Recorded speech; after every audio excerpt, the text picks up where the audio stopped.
welcome back. Just how special is it being back here at Dodger Stadium, a place where you obviously had some really amazing memories, and then a lot of those guys over there? Yeah, I think first time coming back after a few years is definitely exciting. This place is very special to me.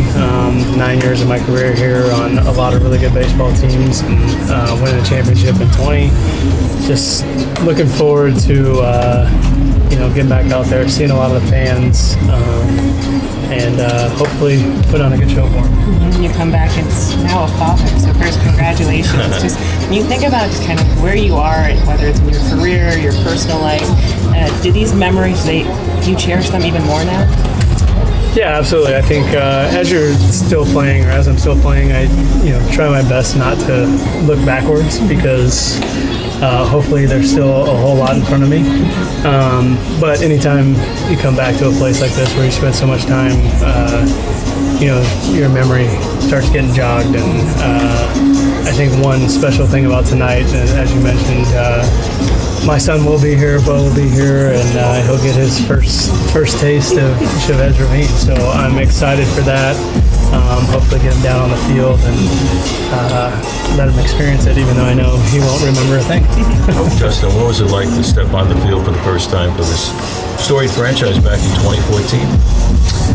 Yeah, it was fantastic. It was an opportunity that I wasn't sure I was going to have. I got non-tendered by the Mets that offseason, and it wasn't until about a week or so before spring training that I found a new home, and I was here with the Dodgers. Ned Coletti reached out and took a chance on me and brought me in, and it was one of the best things that ever happened to my career, getting a chance to put on this uniform that so many great players have worn throughout the years, and be on some teams that have done some historic things is truly something that I feel honored to be a part of.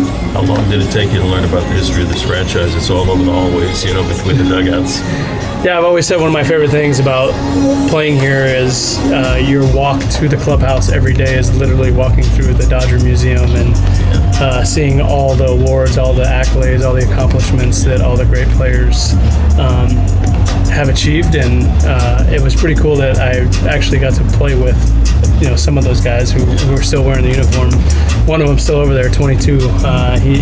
He's still doing his thing, which is really cool. I'm so happy that he made it back, and he's back to dominating the way he is. So when you got traded here, did you look at the schedule and see if they were coming here, or when did it kind of dawn on you you're going to get the opportunity to come back and play here?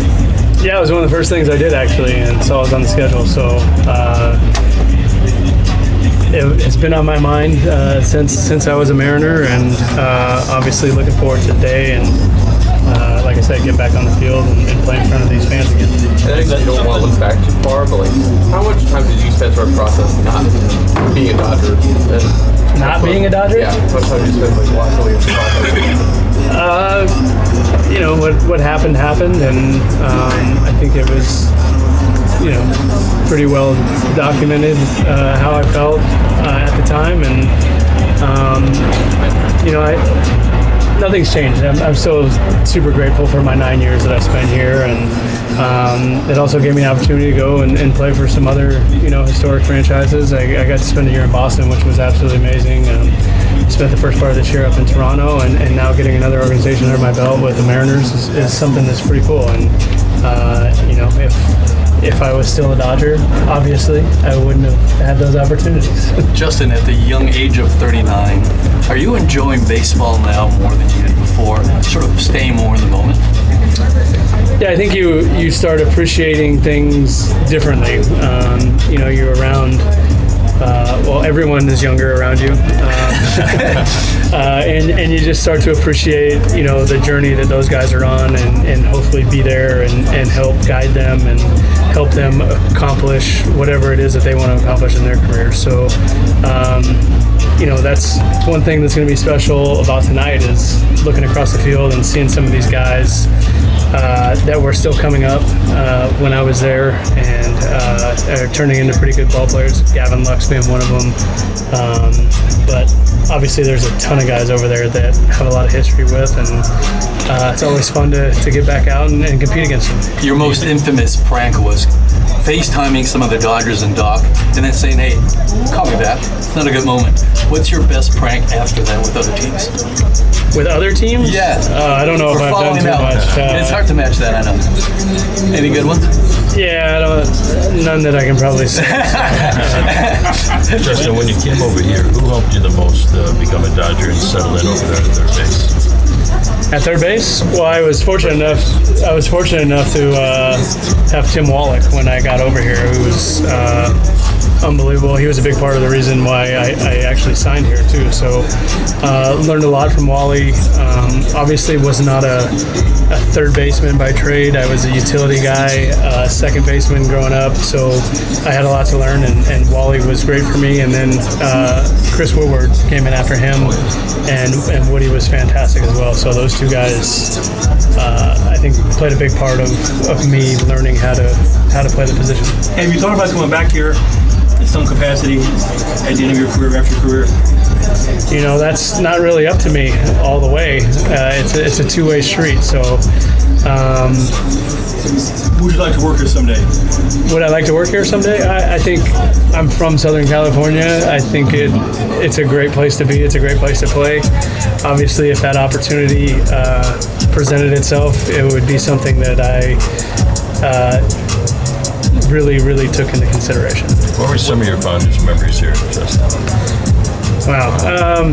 You know, there's the obvious stuff on the field, but just the guys and the caliber of guys that I got to play with. Like I said, it's such a storied franchise, and you go down the list of just superstars. And you know, one of the things that's always stuck out to me was the first day I walked in the clubhouse in spring training, and I just got non-tendered by the New York Mets, and I walk in and look around the clubhouse, and it's Juan Uribe, it's Hanley Ramirez, it's Adrian Gonzalez, Matt Kemp, Carl Crawford, Andre Ethier, Clayton Kershaw, Zach Greinke, Kenley Jansen. The list just went on and on and on, and it was kind of a pinch me moment, like, do I belong in this room with all these people? And over the years, you know, it's an organization that's been committed to winning, and they just continue to bring high caliber players. And so the list of guys that I got to share the field with is something that's pretty special. From that first spring training moment, how long did it take you to get to the realization,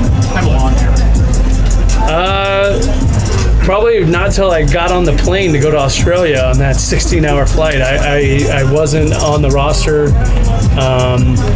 Dr. Elatrosh, who is a really good friend of mine, and I respect the hell out of him and love him to death, but he actually failed my physical when I came over here. So my guaranteed deal turned into a non-roster invitee, and I had to make the team. And so when I found out, you know, not long before that flight left that I was going, that was something that was pretty special. And I still love Neil, and yeah, I remind him every day that he. I was going to say, you give him crap about it, don't you? All the time.